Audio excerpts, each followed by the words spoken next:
मी सृजा. आज मी तुम्हाला पावसाचे बडबड गीत म्हणून दाखवणार आहे. एवढ्या मोठ्या समुद्रात राहायचा थेंब छोटूसा, समुद्रातल्या लाटाच इकडे तिकडे भटकायचा. उन्हाळ्याच्या गर्मीने तो तापून गेला खूप खूप. वाव झाली थेंबाची आणि बदलून गेलं सगळं रूप. वाफ होती हलकी हलकी निघाली वर खिडकी, जाऊ लागली वरवर थंडी वाजू लागली तर अगदी गाठून गेली वाफ.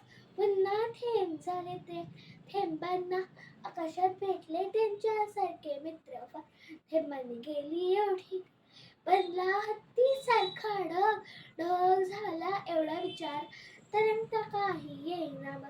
ढगातल्या थेंबांनी मग उड्या इतक्या भराभरा सगळीकडे पडू लागल्या पावसाच्या नाजूक धार.